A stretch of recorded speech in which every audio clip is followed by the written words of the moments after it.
Hola, ¿qué tal amigos de Casa Analco? Mi nombre es Ana. Espero que se le estén pasando súper bien sus vacaciones de Semana Santa y como todos los fines de semana les traemos un video muy interesante. El día de hoy les presentaremos la primer parte de una entrevista que se le realizó al señor Juan Alfredo, que es un curtidor desde niño y su familia se dedica a esto desde hace 3 generaciones. Él nos va a contar acerca de las curtidurías en la antigüedad y sobre todo en las curtidurías del barrio de Analco. Vamos a verlo. Mi nombre es Juan Fernando Centeno Mauleón y soy aquí ciudadano de Puebla, obviamente, y me dedico yo a la curtiduría. Ya llevo 27 años en la curtiduría y vivo en una de las colonias donde tenía que ver con el oficio de las curtidurías en Puebla. Yo desciendo de una familia de comerciantes en pieles y cueros en la colonia Azcárate. Estaba el rastro municipal hace unos 50, 60 años atrás, lo que ahora es la policía estatal. Ese es donde está la comandancia, ese era el rastro municipal antiguamente. Y alrededor, obviamente, pues eran corrales, eran ciertas casas que se dedicaban a lo que era la matanza del ganado, en este caso la res, el borrego, la cabra. Y obviamente del lado de la 7 Oriente, este, eran las curtidurías de lo que es la 7 Oriente, entre la 14 Sur hasta la 10 Sur, lo que ahora el Parque de Analco, lo que es enfrente, eran unas curtidurías. De hecho, mi abuelo hace alrededor de 70 años, vendía piel de cabra a unos curtidores que eran judíos. Uno de ellos se llamaba Don Natán, era dueño de una de las curtidurías que estaba ahí en la 7 Oriente, casi con esquina de la 10 Sur. Hoy creo, parece que es una universidad, me parece que es una universidad, y ahí curtían la piel de cabra para el calzado en ese entonces. Era una de las curtidurías, eran principios de 1910, cuando se inició esa curtiduría, y esa era la parte industrial, digamos, de la ciudad de Puebla en ese entonces.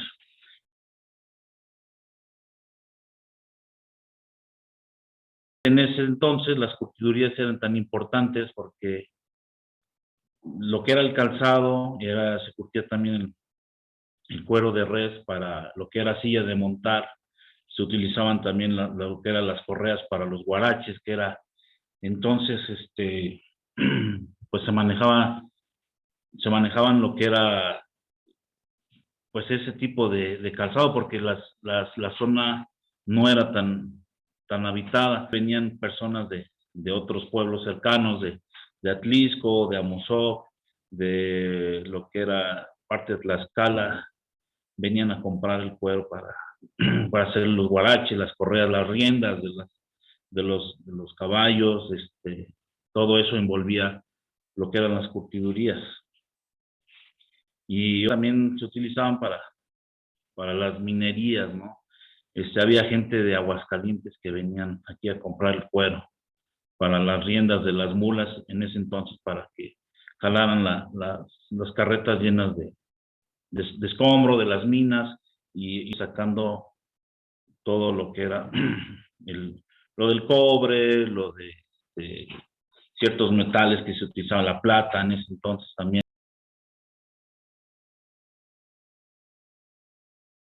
Y el cuero ha sido uno de los productos muy, muy innovadores, y ha sido con historia.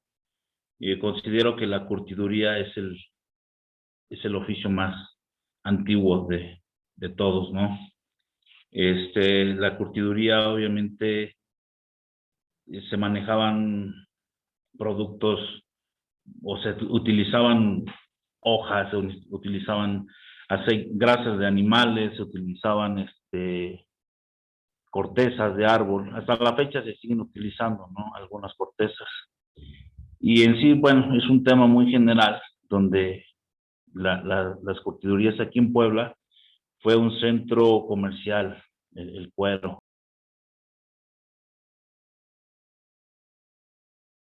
Ya en mi caso, yo empecé de niño a los 11 años en el oficio. Yo fui aprendiz de 3 maestros importantes. Uno se llama Rubén Jiménez, otro tuve Aquiles Fonseca, tuve uno se llama Froilán Basaura, que ahora él tiene una peletería, sus hijos ahí cerca del Parián. Cuando yo fui aprendiz de ellos, las curtidurías ya no eran tan fuertes como hace años, ¿no? Entonces a mí me tocó ver los procesos más avanzados, ¿no? Me tocó ver los procesos entre los modernos y entre los antiguos, que se usaba el cascalote y hoy se utiliza el quebracho. Las dos son cortezas de árboles, pero la corteza de árbol que se curtía antes, había que moler, triturar la corteza para sacar el polvillo y para el curtido vegetal de los cueros. Y hoy ya viene el quebracho, ya viene en polvo, se pesa, va por porcentajes, y eso es lo que me tocó a mí, todavía moler las cortezas de los árboles. Eso fue una experiencia muy grata para mí porque me tocó aprender de los dos procesos, ¿no? Procesos, digamos, 100% naturales con lo hoy avanzado, ¿no? De la química, ya era triturado, ya era el polvo, y me tocó manejar los dos. Entonces, la experiencia que pues me tocó todavía moler la corteza de árbol, y todavía se curtía también con el alumbre blanco, ciertas pieles pequeñas con pelo, el borrego, las cabras, pues había gente que traía venados, pieles exóticas, ¿no? Entonces me tocó también moler el alumbre blanco, eran piedras pues, de minerales, pero se tenían que triturar para que estos se disolvieran en el agua. Entonces esas son las experiencias que recuerdo todavía de niño que empecé a... El olor ese de las cortezas de árbol era muy penetrante, era muy rico.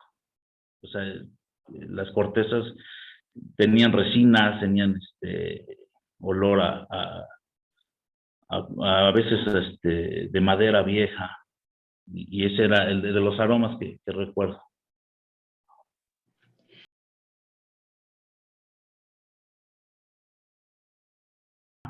Esa es una historia de mi tatarabuelo. Fue curtidor, fue trabajador de lo que era la piel de tigre.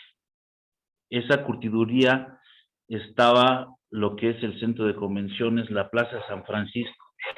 Él fue trabajador de ahí, pero se fue a Tepeaca, hizo su pequeño taller allá de curtiduría. Él curtía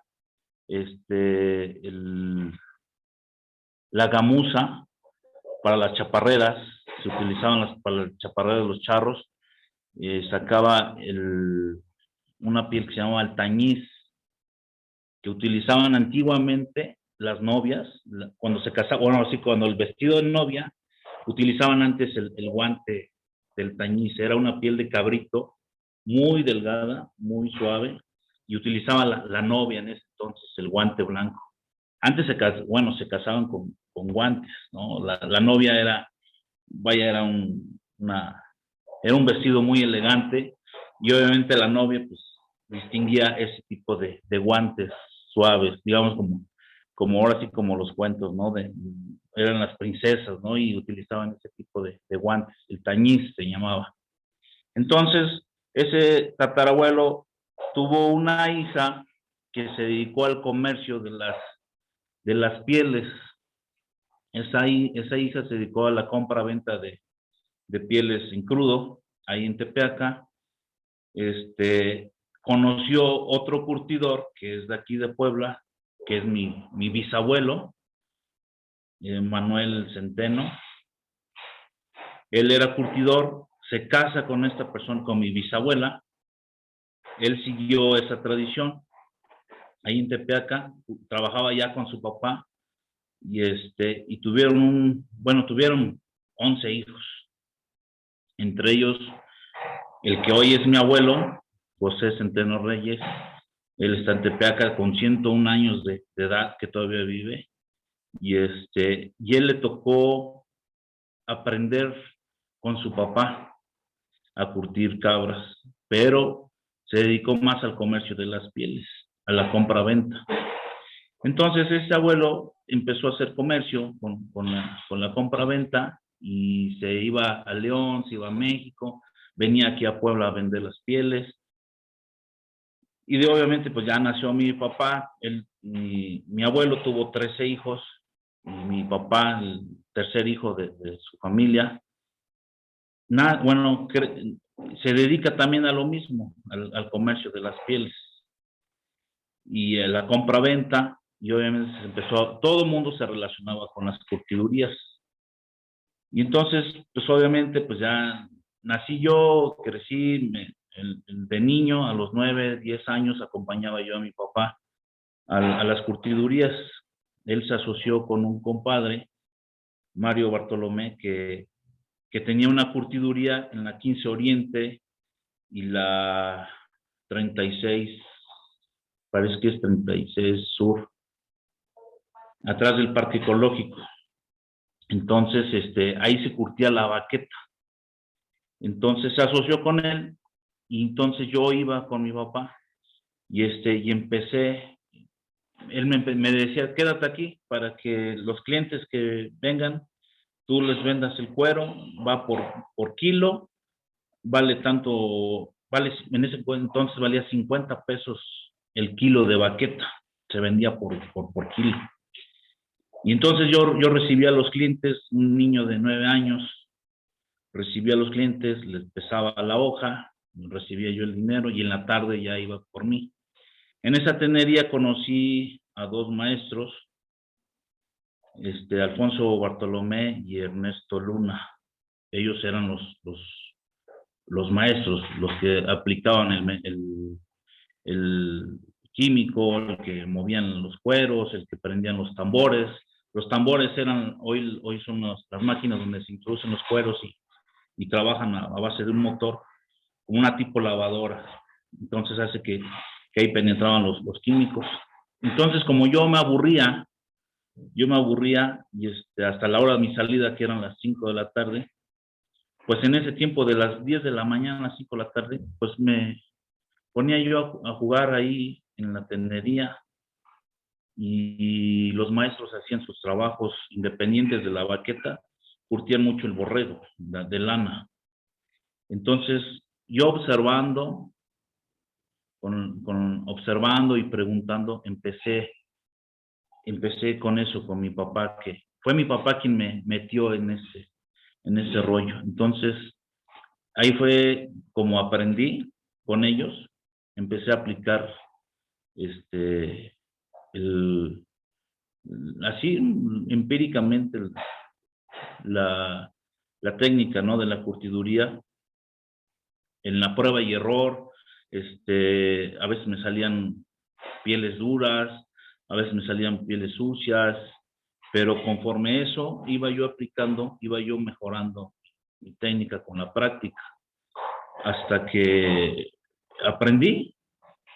Pero pues ese era el valor agregado que le daba hasta las pieles, ¿no? Entonces, empecé a vender en el Parque de Analco, donde es la plazuela de Analco, los sábados y domingos. Empecé a vender lo que eran mis pieles de borrego. Ese era, como vi que me generaba un ingreso, empecé a generar, a curtir y a curtir, y entonces eso fue lo que me metió más en esta técnica de la curtiduría.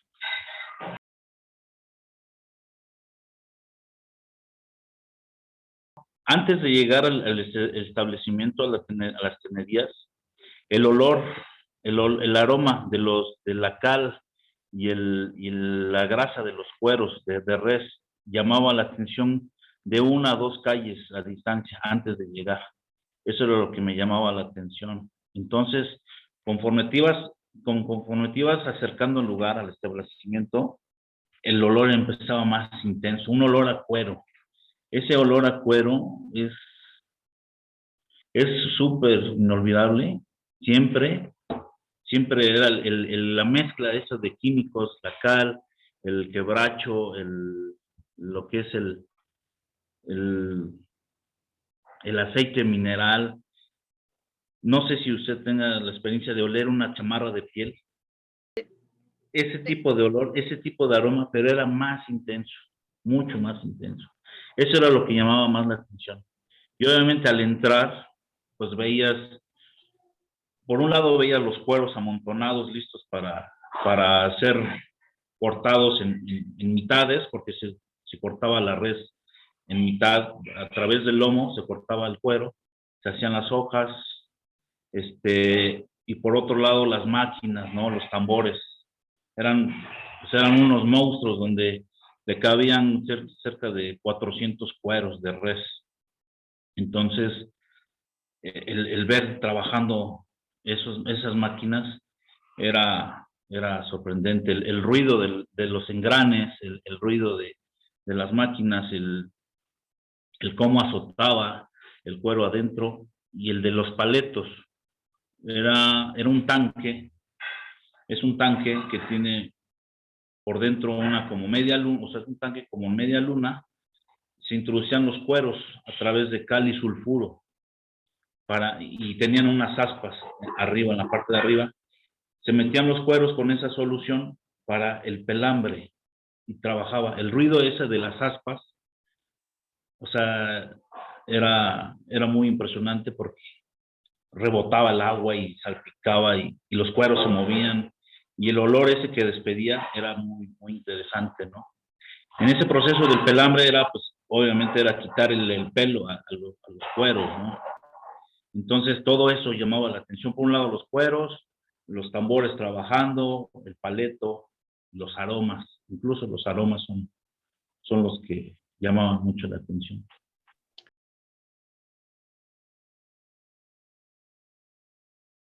En sí, tuve una experiencia, primero que nada, cuando yo empezaba yo a ganar, tenía yo la curiosidad de hacerme una cartera de piel, de la piel que yo curtía. Entonces, la cartera, pues, tenía la tradicional cartera de tela, de esas que valen hoy en la Fayuca 10, 15 pesos, ¿no? Y obviamente, pues, te duraba un mes, 2 meses. Vaya, no tenía gran chiste. Y unas micas de plástico y cierres y broches que se descomponía y ya la arrumbabas, ¿no? Pero yo tenía la curiosidad esa. Digo, voy a hacerme una cartera de piel. Hasta la fecha tengo una cartera de piel hecha por mis manos y la piel curtida por mis propias manos. Y obviamente me la hice, ¿no? Yo creo que fue la cartera, lo que empezaba yo a ganar, me ganaba yo un fin de semana en Analco, un niño de 11 años, yo ganaba 700 pesos, 800 pesos de unas pieles, ¿no? Entonces, yo era el clásico niño que tenía el dinero así en las bolsas, ¿no? No tenía yo dónde guardarlo, pero mi primer producto fue una cartera de piel. Y guardaba yo mis ahorros, mis ventas, mi, mis tarjetas, que eran en ese entonces también. Pero mi primer producto fue y más, ahora sí que el favorito fue la cartera. Y bueno amigos, eso es todo por el video del día de hoy. Espero les haya gustado tanto como a mí. La verdad la historia estuvo súper interesante. Y si ustedes quieren participar y formar parte de esta gran familia de Casa Nalco, mándenos sus historias a las redes sociales que dejo en la cajita de descripción o escríbanlas en los comentarios. Háganos saber que quieren ser escuchados y nosotros programaremos una entrevista con ustedes. Cuídense mucho y hasta la próxima.